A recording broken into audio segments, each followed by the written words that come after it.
Hello friends. आज के ऐसे में हम बात करने वाले हैं महात्मा गांधी जी का जो ऐसे एट स्कूल, जो कि हमारे सिलेबस में है। और इस ऐसे में आपको पता चलेगा कि महात्मा गांधी जी का बचपन कैसा था। क्या ऐसे ही उनके बचपन में चीज़ें हुई जो हमारे बचपन में बिल्कुल ही नहीं होती, या कुछ होती भी होंगी। तो आप जब इस ऐसे को पढ़ेंगे जो अभी हम डिस्कस करेंगे यहाँ पर, तो आपको बहुत सारी चीज़ें सीखने को मिलेगी, बहुत सारी चीज़ें जानने को मिलेगी कि इस महान पर्सनैलिटी का बचपन कैसे बीता। जब ये बच्चा रहा होगा हमारे आपकी तरह, या जब ये हमसे भी छोटा रहा होगा, तो किस तरह का रहा होगा, किस तरह का बिहेवियर ये अपने दोस्तों के साथ करता होगा, एंड एटसेट्रा एटसेट्रा। तो शुरू करते हैं। तो इससे पहले कि हम इस ऐसे को शुरू करें, मैं आपको एक बात बता देना चाहता हूँ। कई सारे लोग, कई सारे बुद्धिजीवी या साइकोलॉजिस्ट, विज्ञान भी कहता है कि जो भी एक आदमी अपनी लाइफ में अचीव करता है, वो उसकी बुनियाद उसके बचपन में रखी जा चुकी होती है।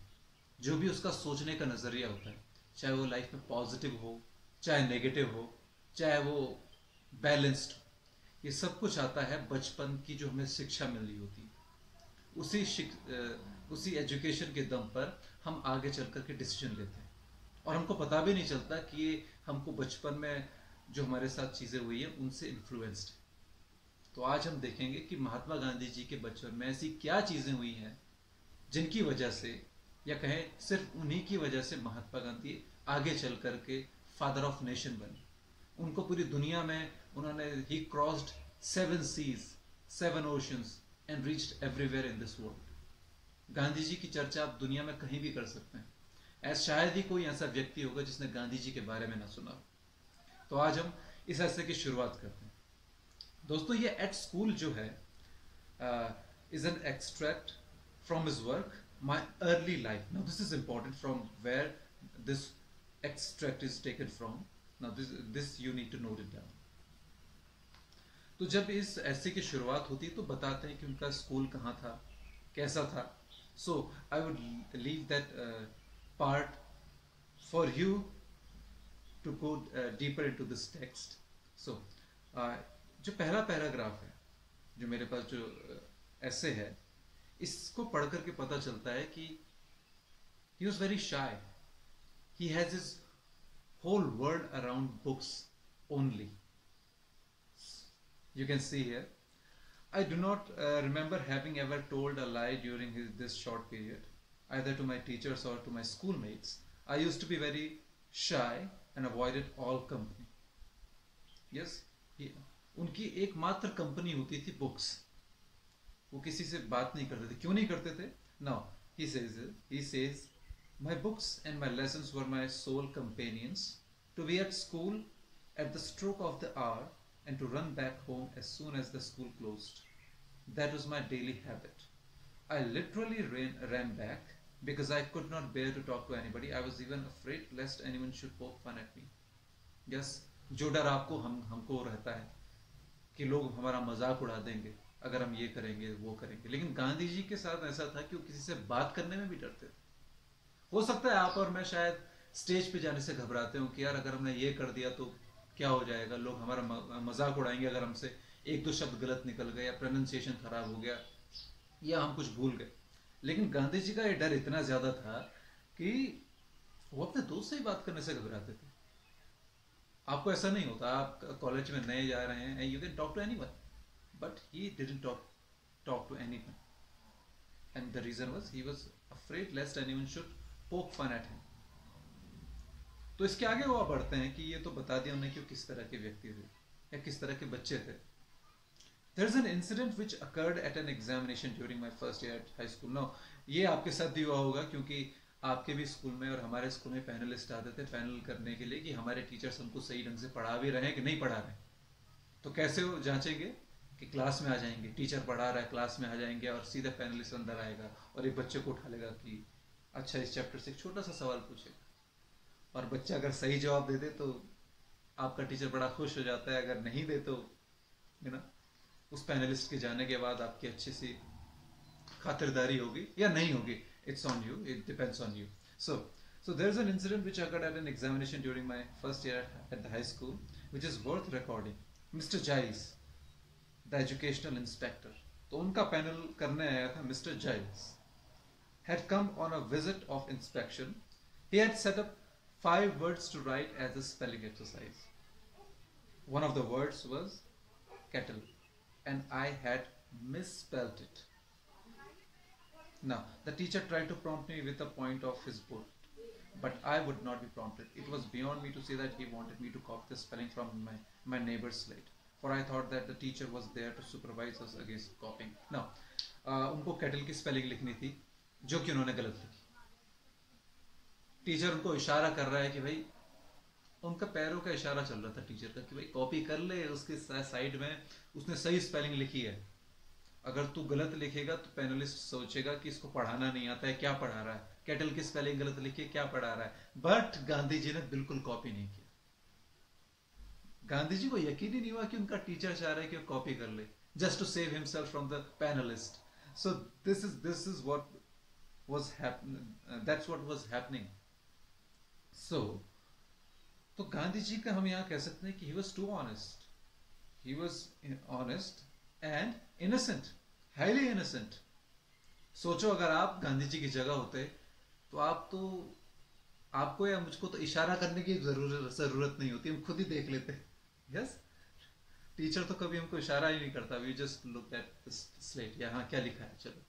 Because we are cunning, we are too intelligent here, और हम कुछ ज्यादा ही चतुर हैं. It could be anything. The result was that all the boys except myself were found to have spelled each word correctly. Only I had been stupid. The teacher tried later to bring this stupidity home to me, but without effect. I never could learn the art of copying. Gandhi ji ने कभी भी art of कॉपिंग नहीं किया, क्योंकि आप आगे भी देख सकते हैं. He never copied anyone. He made his own personality. तो देख सकते हैं कि इतनी बड़ी जो ओरिजिनल पर्सनालिटी रही, इतनी ओरिजिनल कि लोग उनको कॉपी करने लगे, लेकिन उन्होंने कभी कॉपी नहीं किया. तो इसकी नींव उनके बचपन में ही रख दी गई. तो जैसा मैंने कहा था कि जो काम गांधी जी ने किए हैं, जो पर्सनालिटी हमारे सामने आई है गांधी जी की, वो इस ऐसे में आपको पता चल जाएगा. Yet the incident did not in the least diminish my respect for my teacher. I was by nature blind to the faults of elders. Later I came to know of many other failings of this teacher, but my regard for him remained the same. Now, he was very devotional to his elders. वो बताते हैं कि उनको जब वो बच्चे थे या जब हम बच्चे रहे होंगे तो हमको अपने जो बड़े थे उनमें कोई फॉल्ट नहीं दिखा, क्योंकि हमारे फॉल्ट वही बताते थे. तो लेकिन जब वो बड़े हुए तो उनको लगा कि यार मैं बड़ा हो चुका हूँ, या थोड़ा तो बड़ा हो ही चुका हूँ, तो मेरे में तो अभी भी फॉल्ट है, तो हो सकता है इनमें ही फॉल्ट हो, और वो दिखने भी लग जाते हैं. बट लेकिन उन्होंने रिगार्ड कभी कम नहीं किया. हमेशा उन्होंने अपने से बड़ों की इज्जत की, चाहे उनको पता था कि गलत है, लेकिन फिर भी इज्जत की. Why? Because he was elder. लेकिन इसका मतलब यह नहीं था कि उन्होंने वही किया जो बाकी लोगों ने कहा. He knew what was right. That's why he became Mahatma Gandhi. But he had respect for everyone. तो आगे बढ़ते हैं. 2 नए इंसिडेंट थे. उनके पिताजी ने उनको एक प्ले दिया था, उसका नाम है श्रवण पितृभक्ति. उन्होंने इसको पढ़ा, बहुत पढ़ा. श्रवण पितृभक्ति, इसमें श्रवण कुमार के बारे में था. It was a play about Shravan's devotion to his parents. ठीक है. और दूसरा था, एक बार उन्होंने श्रवण कुमार की फोटो देखी अपने माता पिता के साथ. श्रवण कुमार अपने माता पिता को ले जा रहे थे, वो एक फोटो उन्होंने देखा तो उनके दिल पे छप गई. तो उनको लगा कि इससे मैं इंस्पायर हो चुका हूँ, अब देखना है तो बस ये है. Here is an example for you to copy. उन्होंने खुद से कहा. अभी तो उन्होंने थोड़ी देर पहले कहा कि I did not learn the art of copying. अब यहाँ पे उन्होंने कहा here is an example for you to copy. Shravan Kumar का.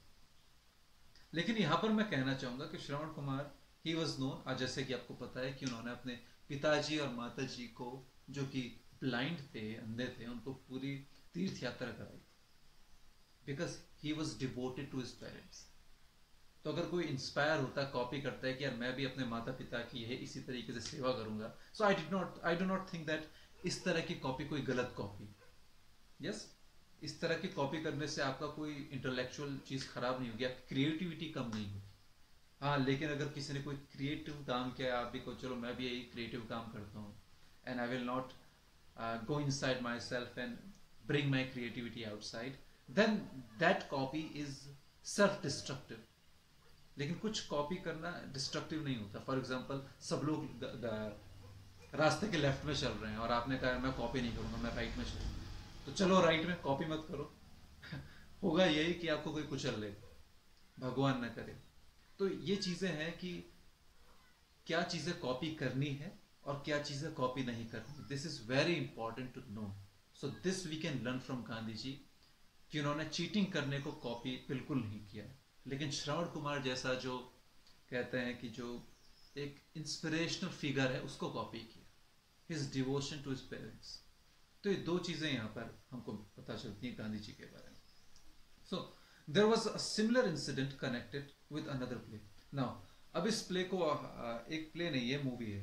I think this was play Harishchandra. Harishchandra के बारे में हम जानते हैं कि कितने ही सच्चे व्यक्ति रहे थे, राजा रहे थे. उन्होंने सच के लिए, ऑनेस्टी के लिए अपना घर बार, राज त्याग सब छोड़ दिया. उनके बच्चे की भी मृत्यु हो गई थी, वो एक अलग कहानी है. Check it out on Google, I think you all know it. And Harishchandra का जब वो प्ले उन्होंने देखा तो बहुत बार प्ले देखा, और वो उसका भी एक इम्प्रेशन उनकी पर्सनैलिटी पे पड़ गया. वो ट्रूथफुलनेस के लिए इतने ज्यादा उत्साहित हो गए, टू बी ट्रूथफुल, कि अगर हम उनकी ऑटोबायोग्राफी देखें तो उनकी पूरी ऑटोबायोग्राफी कह सकते हैं कि he has been completely truthful with himself. उन्होंने कोई भी अपनी बुरी चीजें छुपाई नहीं. चोरी की है तो बता दिया. उन्होंने ये नहीं देखा कि पूरी दुनिया उनको महात्मा कह रही है और मैं ये कैसे बता दूं कि मैं चोरी करता था. No, he just said it कि मैंने एक बार कोई चोरी कर दी थी. सो लेकिन he has been completely honest. So Harishchandra से उन्होंने यही सीखा कि to be truthful, to be honest.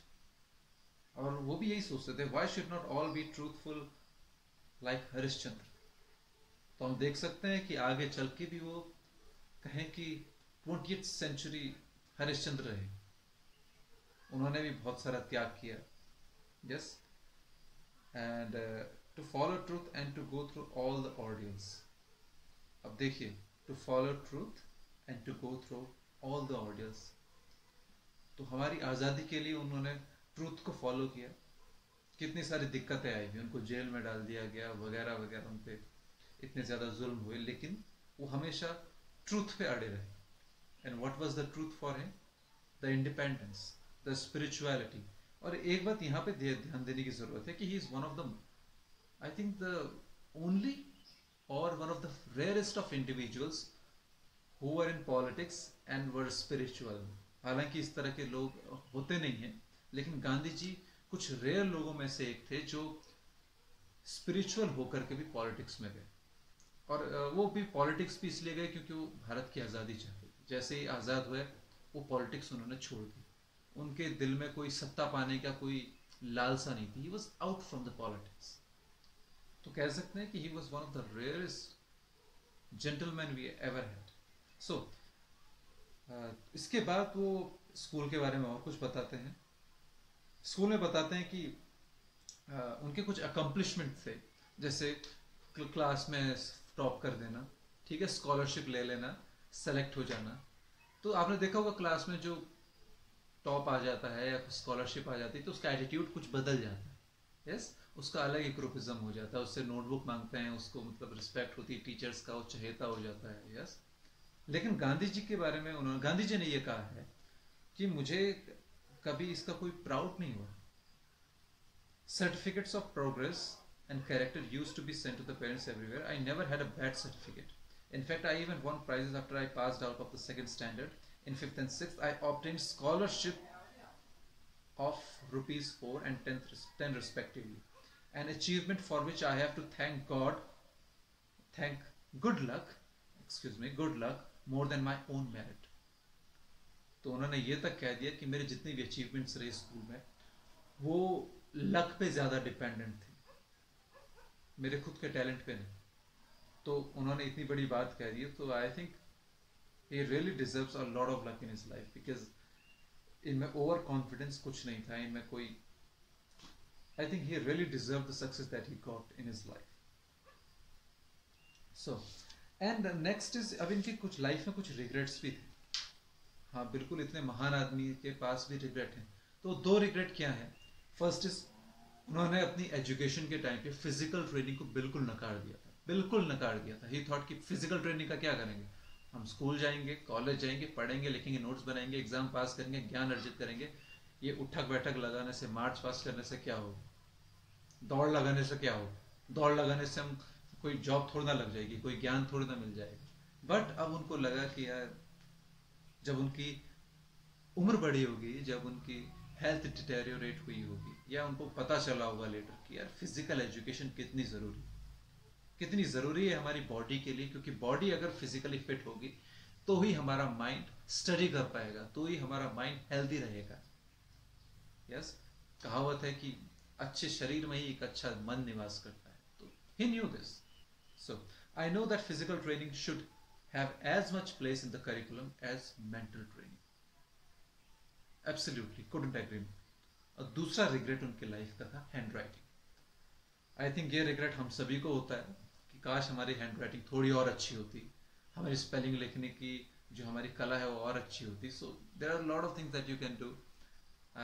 लेकिन उनके लाइफ में ये रिग्रेट हमेशा कि काश मेरी राइटिंग अच्छी होती। क्यों? जब वो बड़े हुए होंगे, लेकिन he had no idea how to improve the handwriting, because handwriting improve हो सकती है लेकिन बाद में बहुत कम होती, बाद में बड़ा मुश्किल होता है improve करना। So ये दो regrets थे। उसके बाद कुछ subjects पे भी बात चलती है, क्योंकि उनको पता है कि बच्चे भी इसको पढ़ेंगे, इस ऐसे को कई सालों बाद, जैसे कि हम अभी पढ़ रहे हैं। तो ज्योमेट्री और इंग्लिश उनको शुरू में काफ़ी टफ लगे, जैसे कि हम सभी को टफ लगते हैं, और हम उनको बिल्कुल नहीं पढ़ते हैं। लेकिन ज्योमेट्री को और अलजेब्रा को पढ़ने के बाद उनको पता चला कि एक बार आप बेसिक सीख जाएं, एक बार आप सीख जाएं कि रीजन कैसे करते हैं, देन इट बिकम्स ईजियर। तो उन्हीं के शब्दों में कहा जाता है, a subject which only required a pure and simple use of one's reasoning powers could not be difficult. Ever since that time, geometry has been both easy and interesting for me. तो उसके बाद वो कहते हैं कि संस्कृत उनको काफ़ी difficult लगा। इवन उनके स्कूल में संस्कृत और पारसी के टीचर्स लड़ा करते थे। I think that is not important for us. इस ऐसे के जो एंड में उन्होंने यही कहा है कि Sanskrit is very much important for the Indian people, specially the Hindu girls and boys, because हमारा जो रूट है, जो भी हिंदुओं का जो भी रूट है, जो भी शास्त्र हैं, वो संस्कृत में लिखे थे, और उनको पढ़ना ज़रूरी है। और उनको पढ़ने के लिए हमको संस्कृत का बेसिक नॉलेज होना बहुत ज़रूरी है। तो अपने आचार्य कृष्ण शंकर पांड्य को थैंक करते हैं, जिन्होंने उन्हें थोड़ी बहुत संस्कृत सिखाई। और इसी के साथ इस ऐसे को हम खत्म करते हैं। तो इस ऐसे में हमको पता चला कि गांधी जी के साथ मुख्य चीज़ें क्या थी बचपन में, जिन्होंने उनकी पर्सनैलिटी को प्रभावित